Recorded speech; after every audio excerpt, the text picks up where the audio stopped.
Everything outside is looking really, really good. But today it is peeing rain on me. I feel bad for all you guys down there in the western part of the US with your drought. I wish I could send you some rain clouds because it's been nothing but rain constantly.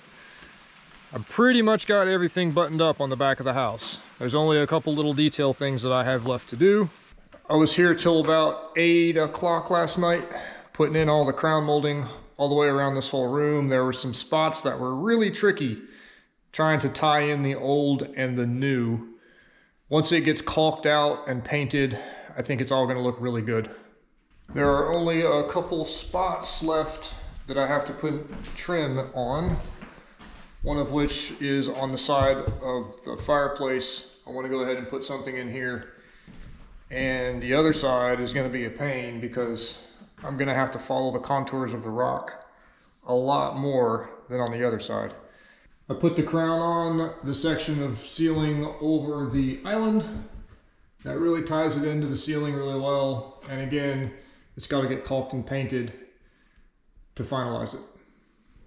This is that firewall that goes between the garage and the house itself. This is so that when your car catches on fire, it doesn't go into the house as quickly, which means that every single penetration through the sheetrock has to be sealed, which means fabricobbling together a new access door that actually has sheetrock on it, as well as filling in all those tiny little holes where the wires go through. I took the piece of trim that I was going to put in this place and I actually nailed it to the wall. I nailed it in two places. Where the rock is protruding out farther, that section's gonna get cut out, therefore the hole is gonna get cut out. I made sure that it was all good and level. Next, I'm gonna take my compass and trace the rock. I'm gonna find the spot in this area that I have to cut out that has the biggest distance away from the wood. Set the compass to that distance so that it barely touches the edge of the board that you're trying to cut out. Then you just start at the top or bottom, doesn't matter, and follow the contours of the rock.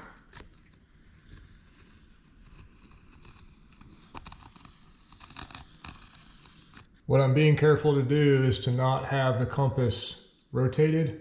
I'm keeping it as flat as I can so that I get a true representation of where the cuts need to be made. And now I have a redonkulously wobbly line, but it mirrors what the rock is doing exactly, all the way down. So I'm going to take this board back off and cut it out.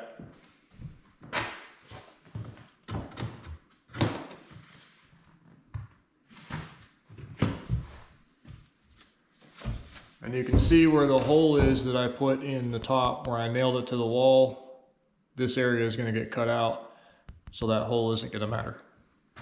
And I'm not going to try to follow this line absolutely exactly. I'm going to do an average of all the tiny little wobbles in it. That's just going to give me a smooth, basic impression of what the rock is doing. There we go. Looks like a mountain range. Let's see if it fits.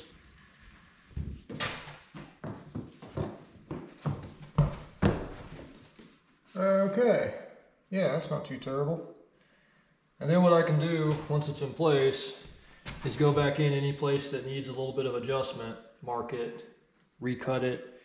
That way it is as tight to that rock as I can get it. And with that, it's done. I went ahead and attached it. That follows along the rock pretty well. Obviously, we're going to fill in with some caulk, make sure everything is really good and tight, and then everything will get painted out. I have also done the other side. This one wasn't as complicated, and I ended up having to cut the trim out for the switch for the vent fans in here.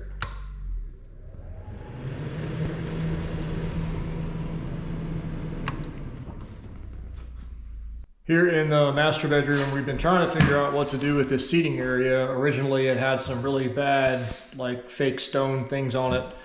So I just trimmed down a nice piece of wood, put some trim on it, sanded it, routed the edge, Once this gets painted out, I think it's going to match all the rest of it pretty well.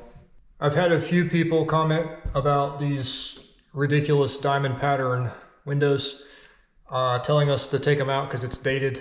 Nope, we're going to leave them in place. And let me show you a trick.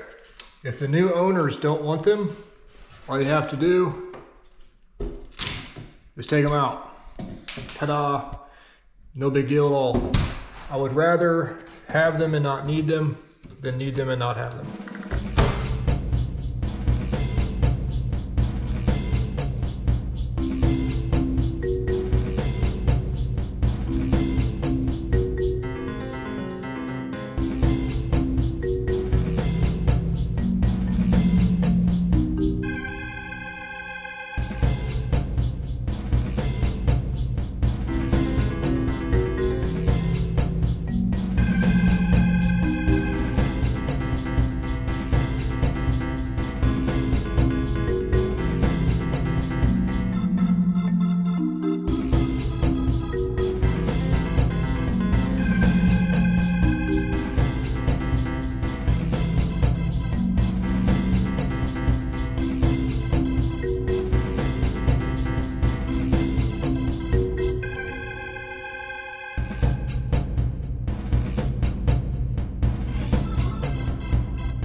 That's interesting. I just got here.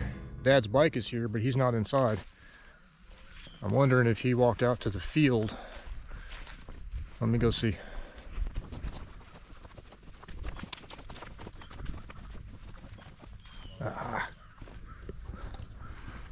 And here we have the wild dad in the wild,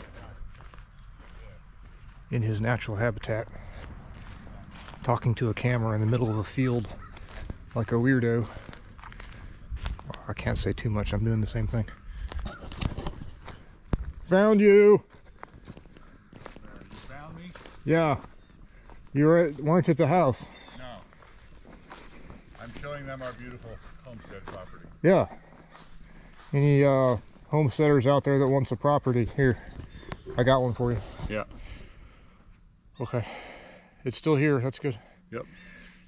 Since I'm out here and I found Dad finally, I want to address a quick question that I got quite a bit. Like, why on earth we didn't look at the plat before we bought the house? Of course we looked at the plat before we bought the house. If you've ever seen a plat, they don't designate on the actual, like what the county has a record of cut area or woods or field or whatever. They have boundary lines and structures. So what we thought was that woods line was the boundary line, because on the other side there's a fence and then more field. So we thought that field was attached to this field. We thought this was the other property, not our property. So then when we were talking to the neighbor and they kept talking about this, we realized that this little triangle is part of the property. So no, I did not walk it and find the pins, but who cares? It's not something that I'm going to do when we're just flipping a house. If I was going to live here permanently, yeah, absolutely, I'd want to know exactly where every tree is. But if we're just flipping the property, it's fine. We don't have to know that. We don't have to have that information. So this cut area was a surprise to us. It's not more land. It just happens that a section of the back of the property is cut. Right. I hope that questions all your answers. I'm going to go ahead and take out the old service entrance cables now, take off the old meter. Gonna spend some quality time with this thing trying to get it off of the wall without just pulling it and damaging the wall. And then the old landline phone cables, which absolutely nobody ever uses anymore. Those all get to come off because all the phone wires throughout the whole house have been removed. This old cable box is damaged, and all of the wires throughout the whole house are also all damaged and removed. So it really doesn't do any good leaving this here. I want to get all these holes in the walls patched up. If somebody does want to have cable back in this house, it really wouldn't be that difficult to put a fresh box in, updated system, and run those wires where they need to go. Although honestly, most people aren't even running cable anymore. They're just doing a router and internet, you know, watching videos like this instead of network television. This does make some scars on the side of the house, which I'm gonna have to patch up and make it go away.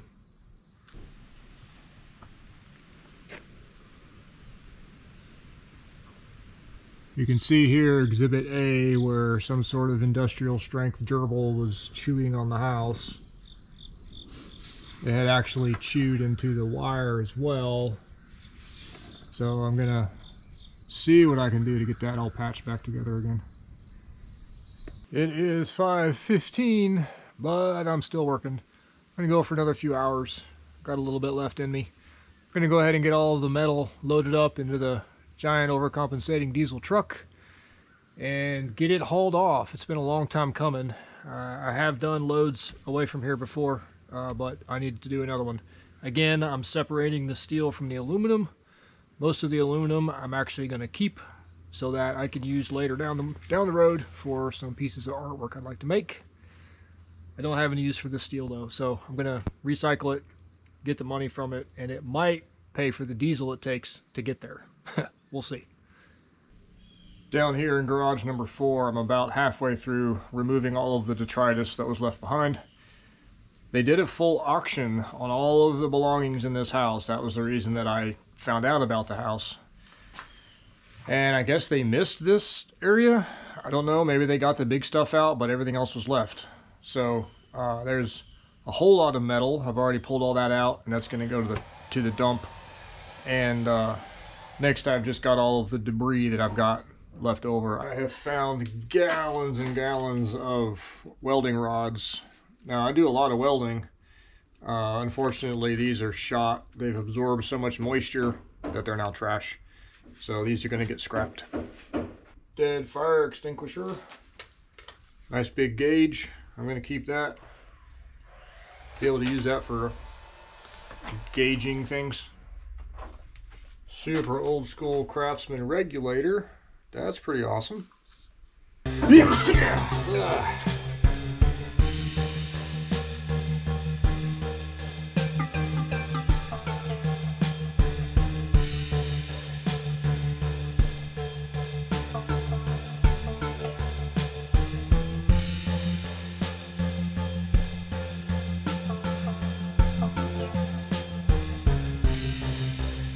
Dad is in the middle of getting all of the guard put onto the deck.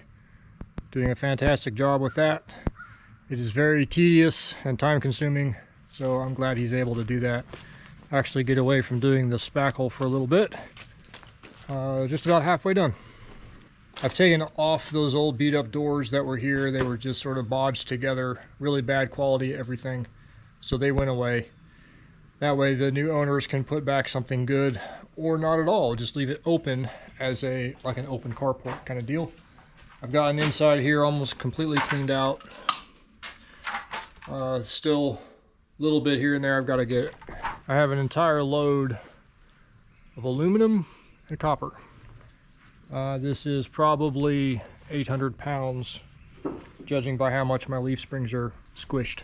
So, as I've said before, usually I recycle all of the old metal like that, aluminum, but I'm actually going to keep all of this. I'm going to store it in one of my barns to use later to melt down and turn into other things.